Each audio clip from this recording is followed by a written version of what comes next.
اولا احنا اليوم في اطار حركه 20 فبراير خارجين هنا في الرباط بالمناسبه ديال اليوم النضالي الوطني 47 اللي كنظموه مره كل شهر. وانت كما تشوف ان 47 يوم نضالي وطني اللي درناه منذ الانطلاق ديال حركه 20 فبراير الان.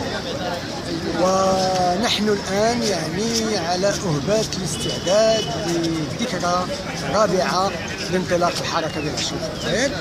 وبطبيعه الحال نحن نريد من الاحتفال او الاحتفاء بالذكرى يعني الرابعه لانطلاق الحركه ديال 20 فبراير.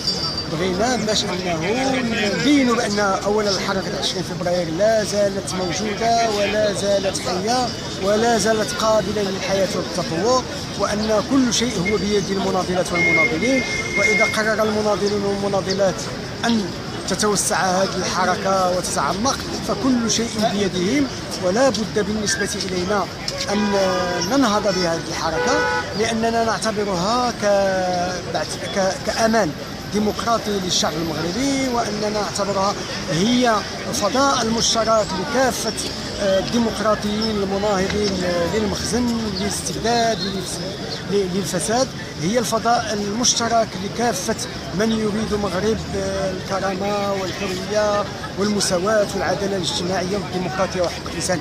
اذن هذه مناسبه لننادي جميع الديمقراطيين ببلادنا الى الاستعداد بحماس لاحياء الذكرى الرابعه لحركه 20 فبراير التي ستكون يوم 20 فبراير القادم.